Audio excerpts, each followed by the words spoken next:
Lucio Tiozzo è lui l'uomo della svolta targata Partito Democratico in Consiglio regionale Veneto. È lui a sedersi sulla poltrona di capogruppo al posto di una Laura Puppato in rampa di lancio per il Senato. Una sfida che non lo scompone, anzi ringrazia, non fa una piega e lancia il PD come forza che intende governare il Veneto. Ma adesso la pista più calda è quella delle elezioni politiche di febbraio. Oggi il Partito Democratico, secondo questi sondaggi, anche nel Veneto è il primo partito e quindi proprio perché siamo il primo partito dobbiamo collarci l'onere anche di aprire una fase politica nuova nella nostra regione. Il confronto rimane sostanzialmente bipolare perché alla fine gli elettori sanno che dovranno scegliere o una proposta liberale o una proposta statalista.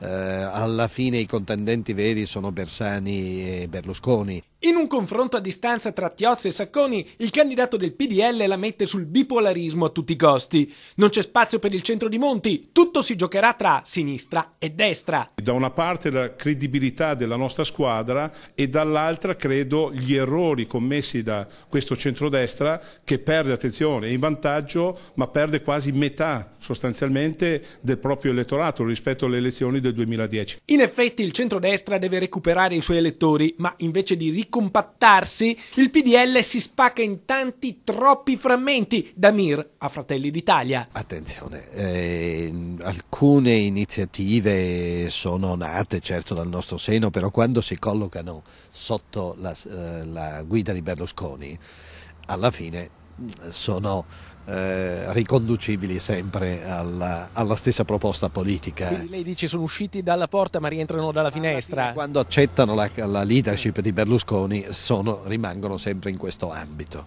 Su un punto però PDL e PD sono d'accordo. Per vincere le elezioni bisogna trovare una soluzione a quel nodo inestricabile chiamato lavoro. La sfida che abbiamo di fronte è ancora molto difficile, non siamo ancora usciti del tutto dalla crisi e soprattutto c'è bisogno di lavoro e credo che questa sia la grande sfida del Partito Democratico. Il nodo fiscale, la questione fiscale è al centro di questa campagna elettorale come premessa per fare lavoro, per liberare l'impresa. Fisco e burocrazia sono i due temi fondamentali di questa campagna elettorale perché l'obiettivo poi è il lavoro.